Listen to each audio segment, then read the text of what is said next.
MCBI is so happy to welcome the founder of Scotch Porter, the men's grooming brand that is literally and figuratively making waves in the retail community. Welcome, Calvin Quallis. Thank you so much for joining us. Thank you. Thanks for having me. I appreciate you carving out this time to be with us and sharing with our audience a little bit about where Scotch Porter is going. To say that 2022 has been a whirlwind year for your brand and for your company is probably a big understatement. You guys have gained more doors in Walmart, in Target, in Macy's, and you now have reported 2,300 doors in CVS. That is amazing. Congratulations to you and your team and the brand. Thank you. And what that tells me is that you guys are doing something right that is attractive to retail buyers. So, what would you say it is that helps what you're doing align with what retailers are looking for? So I'd say that we definitely built our brand around a mission that we're deeply passionate about, and really around helping our customers, feel and kind of show up as their physical and emotional best each day. It's honestly why I started the business many years ago, about 7 years ago. Like, I was in this search for wanting to feel my best, and I was stuck in a career, stuck in a job that I absolutely hated. And in searching, in searching to become my better self, kind of landed on Scotch Porter. And so that's been our mission, that we're deeply passionate about. We're very focused on day to day. And we don't just say it, but it's like actually felt by our customers. We over-index in serving men of color, but serve a broad base of customers. But the men that we over-index in serving spend disproportionately more on like personal care and grooming products and services than, say, the general market consumer. And this consumer provides incrementality to a retailer like a Target, or CVS. This isn't the general market consumer that's coming in, walking into an aisle and swapping general market brand for another general market brand, right? This is incrementality, and the fact that he spends more and has a bigger basket size. This is all a plus for the retailer. So we bring in Scotch Porter guest brings in an incremental customer that spends more, is why I believe that there's value there. There's tremendous value there, and that's exactly what buyers have been telling me that they're looking for. Now, earlier this year, the company announced having closed on $11 million in capital being raised. And as you know, as a Black business owner, that is no small feat. Again, congratulations there. Um, you know, it's such a hot topic, access to capital among any Black business, whether it's in the beauty space or not. What Well, let's first summarize your experience. Tell us a little bit about your experience going through that process. Yeah, I mean, raising capital is not an easy feat for. I wouldn't categorize it as easy for anyone, but it's definitely particularly difficult for Black founders and Black-owned businesses. I remember being on many of those Zoom calls and in-person meetings during the fundraising process, and I was almost always 99% of the time the only one in the room that looked like me, or Wow. shared a similar background. Yeah. And unfortunately, there's this sort of inherent bias, that we're Black-owned businesses, Black founders, Black-owned businesses are viewed as sort of more risky investments, which goes against everything that we've read. There's like 2 decades of data and information that's available at everyone's fingertips. And in fact, I believe most already know about that data, right? McKinsey just recently released a report in June of 2022. Bloomberg has a report out. So, there's 2 decades of information that show that companies with diverse founders, ultimately outperform sort of more general market brands and companies by 30% when they go public. So, not sure why we're still talking about this But we still have like this almost insurmountable roadblock kind of in front of us when it comes to fundraising. So it was absolutely difficult. But all said, I was really fortunate enough to establish a really good partnership in Pendulum Holdings, and Pendulum's focus is really committed to supporting founders and businesses of color to really become like the next generation of future big companies. And so we did raise around the financing and closed an $11 million investment with Pendulum Holdings being the lead investor. That's fantastic. And that investment was really more so for the purpose of scaling your operations and providing, expanding your portfolio of product offerings. Am I right? Yes. Yep. And building the team. Yep. Okay. What advice would you give to a founder, to an entrepreneur who is looking to raise capital? What's your best tip for them to follow? Um, so I think that there is probably like a series of questions that every entrepreneur should kind of ask themselves. And one of them is like, hey, are you truly ready to raise capital? Right? What does that all mean? Start with sort of the end goal in mind. Like, what is your end goal? Do you know what your end goal is? Do you need capital to meet that goal or objective? Right? I'd say that if the answer, is yes, you have to think about how you're going to return that money and create a return on investment or a liquidity event for those investors.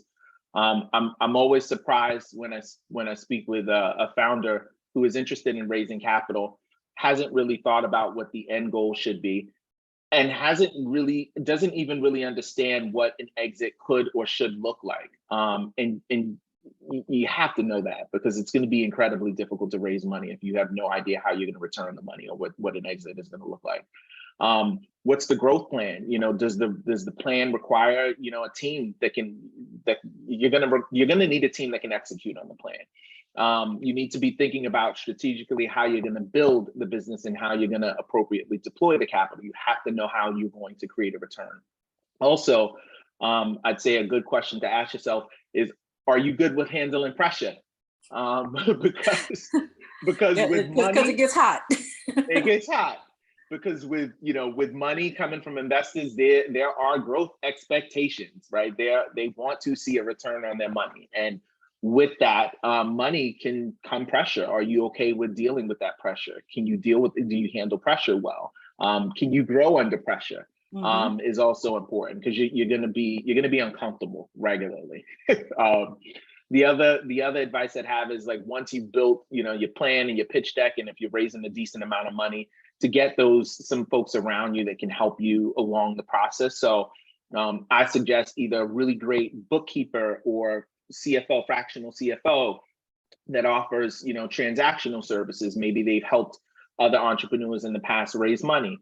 I also think that you need someone that is on the legal side, that has helped close rounds of financing, right?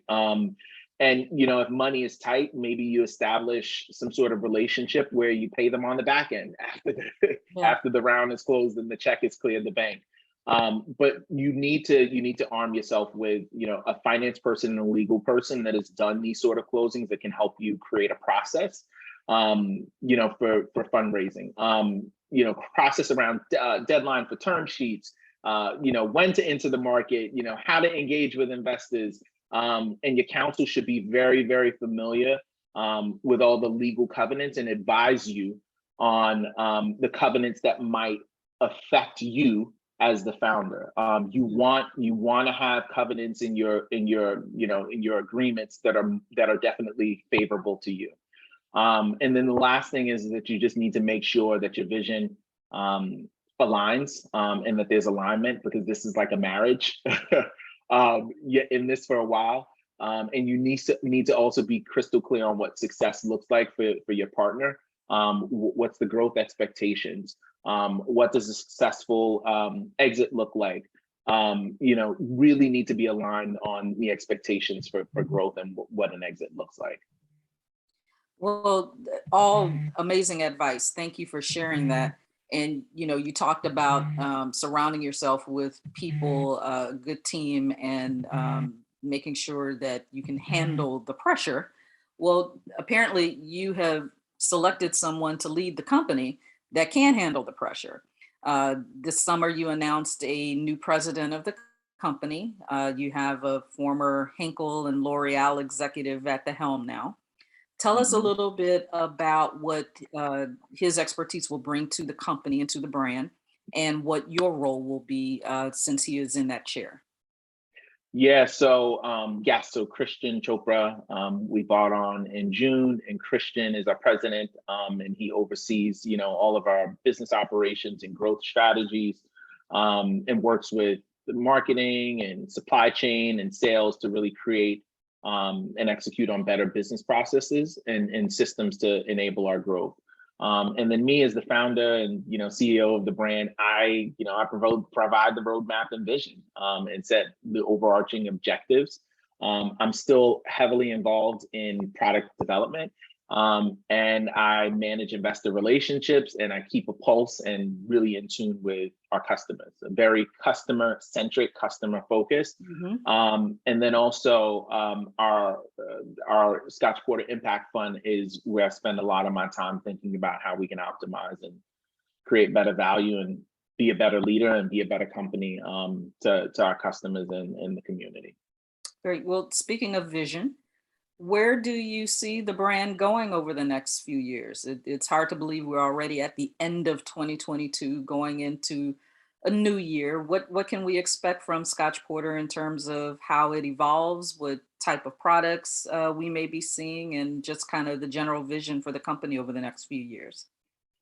Yeah, so I definitely folks will see a much larger assortment of products in different categories from Scotch Porter. But I started this business sort of as a hobby, many years ago, 7 years ago, really trying to solve some of the grooming issues of the customers, that visited our shop. But as the business has grown, I've grown personally, and I've had this realization that the business can be a bit more than just self-serving, right? And you can leverage business to really not only impact your life, your family's lives, but also others in a very meaningful way. Mm. But you need to make sure that your personal why, like the thing that gets you up out of bed each and every day, the thing that sort of drives you and compels you to keep moving through life, honestly aligns with the business. And when it does, I think that there is magic that can be created. And I think as entrepreneurs, we spend a tremendous amount of time on our businesses. We risk our emotional, physical health, sometimes mental health on building these businesses, and that it needs to not only serve us, financially, but it needs to serve us, spiritually. And so my long-term vision for Scotch Porter is that we play a part in making millions of people's lives better with our products and our services. And that we give more than we've kind of taken, and that we leave people with value. So that's my ultimate goal, but you can expect to see a lot more product from Scotch Porter in different categories. That's amazing. As you were talking, I was thinking more about it's not just the founder that puts so much of themselves into the brand and the company, but also team members, the people that you surround yourself with, especially when you're talking about a company like yours that is scaling and scaling as quickly as it is. How would you describe the culture of the company and how it aligns with the Scotch Porter brand? Yeah, so started the business again 7 years ago, and when I started the business, I personally was in search of like feeling good and wanting to feel better, and I wanted that for myself 7 years ago. I wanted it for those early customers that were visiting the shop, and every day we work really, really hard to deliver on that to our existing customers. And some of the ways that we do that is like tapping experts and professionals to kind of talk about everything from like how to lead healthier financial lives, our relationships physically, and so on. And then we also invest in important social causes that like greatly impact communities of color. So we've recently launched the Scotch Porter Social Impact Fund, where we donate about 2% of our online sales and a little more than 1% of our total company sales to things that greatly impact our community, such as education and job training, recidivism, and entrepreneurship. And as the business grows, we have this fortunate opportunity to give more. And I think that's a reflection of the business's mission, that it isn't just about just serving people product. When we talk about wanting to help people feel their best, show up as their best, it can't just be about a hair balm or a beard balm or a skincare product, right? It's too lofty of a mission to just do that. And so investing in people, not only in areas that greatly impact us, but also having conversations and bringing experts on to talk about the things that matter the most to us. So. Oh, that's perfect. I love that. I just have such a heart for brands that are consumer centric and they are showing up for their consumers to make their lives better. Not like, as you said, not just to help you look good and feel good physically, but something that is bringing even more value to their day to day. So thank you for all Yes. that you and your company is doing. And it would, of course, it goes without saying that Scotch Porter products are all up in your vanity. we know what products are in your bathroom cabinets, but are there any other multicultural brands that you like that kind of help get the job done for you, whether it's personal care, grooming, body care? Is there any other brand that you enjoy using? Yeah, so of course, I think Tristan Walker over at Bevel has built an incredible brand, and so shout out to Tristan. There's also a few brands, plenty of brands actually in the beauty space that have like really great products and do a great job at serving multicultural consumers. There's Monique and Melvin Rodriguez over at Mael. There's Julian Otto of Adwoa Beauty. There's Melissa Butler of the Lip Bar, and then there's Beatrice Dixon of the Honey Pot, and there's probably like 5 or 6 other brands that I can rattle off. But yeah, no, do an incredible job, and I respect what they're building, and just makes me feel super proud to be in the mix with a bunch of Black excellence, Black leaders and Black founders that are doing some incredible things, and not just serving product, but like have brands that are doing something beyond just serving product, right? And so I appreciate them. Well, my mantra is to represent with excellence. And I see that that's exactly what you're doing and your team is doing. And again, just want to say thank you for all that you bring to the table. We are so looking forward to seeing more of what Scotch Porter is going to bring to our lives. And again, just want to thank you for taking out this time to have this chat with MCBI and the MCBI audience. So Calvin, thank you for everything. And we'll be looking for more of Scotch Porter in the near future. Thank you. Thanks for having. Thanks for joining. Of course. Take care.